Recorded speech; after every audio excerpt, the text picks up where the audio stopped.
नमस्कार। SBT news में आपका स्वागत है। पेश 18 फरवरी रविवार सुबह 6:15 राजस्थान की बड़ी खबरें। दिल्ली के भारत मंडपम में बीजेपी का 2 दिवसीय राष्ट्रीय अधिवेशन शनिवार को शुरू हुआ। इस कार्यक्रम में पीएम नरेंद्र मोदी भी शामिल हुए। पार्टी अध्यक्ष जेपी नड्डा ने शॉल पहनाकर मोदी का स्वागत किया। पीएम ने कार्यकर्ताओं से कहा, हर बूथ पर पार्टी को 370 वोट बढ़ाने होंगे। 100 दिनों का जनसंपर्क अभियान चलाना है। भाजपा के पिछले 10 साल के कामों का भी प्रचार करना होगा। उधर जेपी नड्डा ने कहा, मोदी की गारंटी पर देश को भरोसा हुआ है। भाजपा के 17 प्रदेशों में सरकार है। हमने राजस्थान छत्तीसगढ़ जीता है, इस बार बंगाल में भी जीतेंगे। राष्ट्रीय अधिवेशन में पार्टी के देश भर से 11,500 से ज्यादा पदाधिकारी जुटेंगे। राष्ट्रीय कार्यकारिणी और राष्ट्रीय परिषद की इस बैठक में लोकसभा चुनाव में जीत के लिए रोडमैप तैयार किया जाएगा। साथ ही बीते 10 साल की सत्ता के दौरान लिए गए पार्टी के बड़े और निर्णायक फैसलों पर प्रधानमंत्री मोदी को धन्यवाद दिया जाएगा। इसरो ने शनिवार 17 फरवरी को 10 साल तक मौसम की सटीक जानकारी देने वाले सैटेलाइट को लॉन्च किया। इसे श्रीहरिकोटा के सतीश धवन स्पेस सेंटर से शाम 5:35 पर लॉन्च किया गया। ये 19 मिनट 13 सेकंड में 37,000 किलोमीटर ऊंचाई पर जियोसिंक्रोनस ट्रांसफर ऑर्बिट यानी कि पृथ्वी के ऊपरी कक्षा में पहुंचा। राजस्थान में 2 दिन बारिश और ओले गिरने की आशंका है। मौसम केंद्र जयपुर ने 19 और 20 फरवरी को जयपुर समेत 13 जिलों में येलो अलर्ट जारी किया है। विभाग ने किसानों से जो कटी हुई फसल है उसको खेतों में या खुले स्थानों पर रखी है, उनको सुरक्षित स्टोरेज में रखने की अपील की है। राज्य में दर्ज तापमान में 10 ऐसे शहर रहे जहां न्यूनतम तापमान 10 डिग्री सेल्सियस से नीचे दर्ज हुआ। इसमें चूरू, पाली, करौली, सिरोही, बारां, धौलपुर, सीकर, पिलानी, अलवर, भीलवाड़ा शामिल हैं। सबसे कम तापमान सीकर के फतेहपुर में 5.8 डिग्री सेल्सियस दर्ज हुआ। करौली में 6.1 और अलवर में 6.6 डिग्री सेल्सियस न्यूनतम तापमान रहा। राजधानी जयपुर में सुबह शाम सर्दी में कोई अंतर नहीं आया। राजस्थान विधानसभा में बंदरों के आतंक का मुद्दा उठने के बाद मनोहरपुर नगर पालिका ने बंदर पकड़ने का अभियान शुरू कर दिया है। 4 दिन में करीब 148 बंदर पकड़ने की जानकारी प्रशासन ने दी है। कनिष्ठ अभियंता पूरनमल कुमावत ने बताया कि मनोहरपुर नगर पालिका की ओर से कस्बे के बंदरों के आतंक को देखते हुए मंगलवार से बंदर पकड़ने का काम शुरू हुआ। पहले दिन 27, दूसरे दिन 13, तीसरे दिन 48 और चौथे दिन शुक्रवार को करीब 60 बंदर पकड़े गए। किसान आंदोलन का शनिवार 17 फरवरी को 5वां दिन था। पंजाब के किसान दिल्ली जाने की जिद को लेकर शंभू बॉर्डर पर डटे हुए हैं। इस आंदोलन के दौरान हार्ट अटैक से एक किसान की मौत और दम घुटने से एक सब इंस्पेक्टर की मौत हो चुकी है।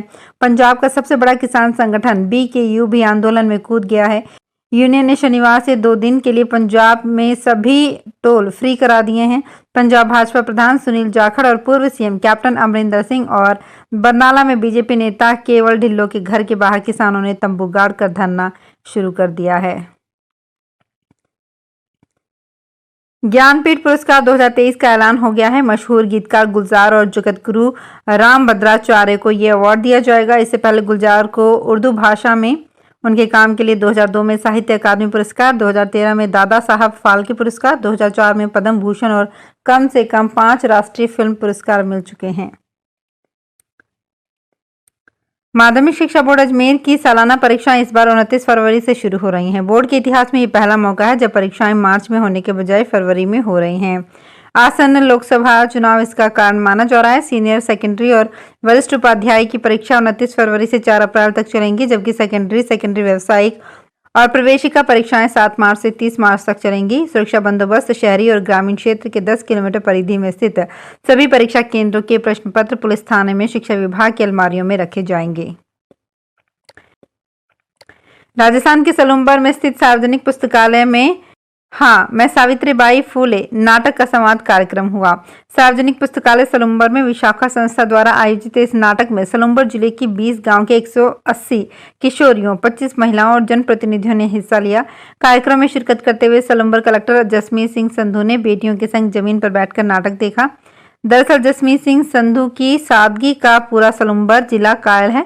शुक्रवार को फिर कलेक्टर ने बेटियों के साथ जमीन पर बैठकर जो संदेश दिया वो अपने आप में उदाहरण है। इससे पूर्व कलेक्टर एक ग्राम पंचायत में किसानों से संवाद करते समय किसानों के बीच जमीन पर बैठ गए थे। नाटक को अतिरिक्त पुलिस अधीक्षक दिनेश अग्रवाल ने भी देखा। मध्य प्रदेश की पूर्व सीएम कमलनाथ और उनके सांसद बेटे नकुलनाथ के बीजेपी में शामिल होने को लेकर अटकलें तेज हैं।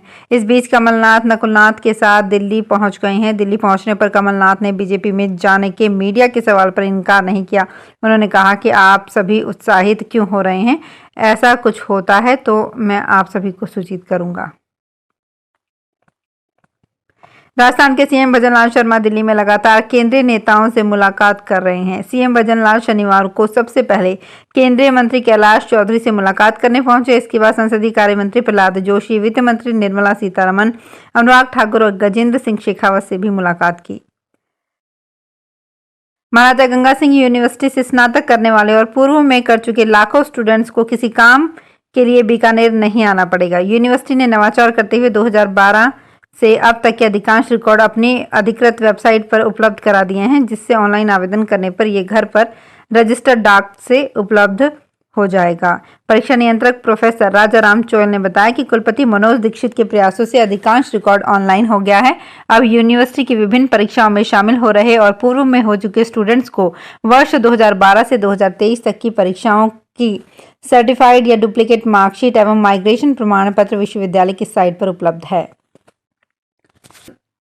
बाड़मेर में रामसार पंचायत समिति की साधारण सभा की बैठक 2 बजे का समय था, लेकिन 3 बजे बैठक प्रारंभ हुई। इसके बाद विधायक रविंद्र सिंह भाटी बैठक में पहुंचे। उन्होंने बैठक में आते ही बोला, जल्दी थी क्या? बीडीओ ने प्रधान एवं अन्य जनप्रतिनिधियों के कहने से बैठक शुरू होने का कहा। जिला परिषद सदस्य आसूलाल सियाग ने कहा कि हमारे कहने से शुरू हुई। इस पर विधायक और जिला परिषद सदस्य में नोकझोंक हो गई। विधायक ने कहा कि अध्यक्ष कहेंगी, आपके कहने से बैठक नहीं होगी। सामने बैठे जनप्रतिनिधियों ने बात को संभाला और बैठक शुरू हुई। विधायक ने खंड विकास अधिकारी से सरपंच के साथ आए उनके प्रतिनिधियों को बाहर बैठने पर भी नाराजगी जाहिर की। बैठक में विधायक ने कहा कि अब तक क्या सिस्टम था, कैसे था, वो सब खत्म। अब नए तरीके से काम करना पड़ेगा। सरकारी महकमों और जनप्रतिनिधि को भी जनता के काम करने पड़ेंगे। किसी के साथ गलत व्यवहार नहीं होगा। अब तक मुश्किल से 2 माह हुए हैं, पूरे 5 साल पड़े हैं। राजस्थान चिकित्सा विभाग की ओर से 2016 में फार्मासिस्ट पद पर संविदा कर्मचारियों की भर्ती मामले में शनिवार को हाईकोर्ट ने अहम फैसला सुनाया है।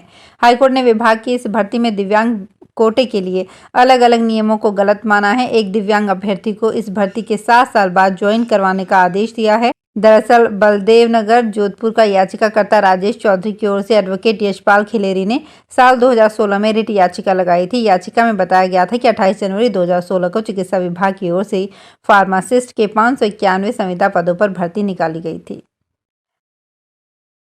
कोटा संभागीय आयुक्त उर्मिला राजौरिया ने कार्यभार संभालने के अगले ही दिन विभिन्न स्थानों पर आकस्मिक निरीक्षण किया। उन्होंने महात्मा गांधी विद्यालय, आंगनबाड़ी और श्री अन्नपूर्णा रसोई का निरीक्षण किया। निरीक्षण के दौरान मिली कमियों को दूर करने और व्यवस्थाएं बेहतर करने के निर्देश दिए। झुंझुनू में मुस्लिम वेलफेयर फ्रंट की ओर से शनिवार को 3 डॉट्स चिल्ड्रन अकेडमी में चौथा तालीमी कॉन्फ्रेंस और प्रतिभा सम्मान समारोह आयोजित किया गया। कार्यक्रम में पंजाब के शाही इमाम उस्मान लुधियानवी ने शिरकत की। उन्होंने तालीम को बढ़ावा देने पर जोर देते हुए कहा कि हमें अपने बच्चों को तालीम दिलानी होगी। तालीम के बिना समाज तरक्की नहीं कर सकता। तो फिलहाल खास खबरों में इतना ही। ताज़ा खबरों की जानकारी के लिए देखते रहिए एसबीटी न्यूज़। धन्यवाद।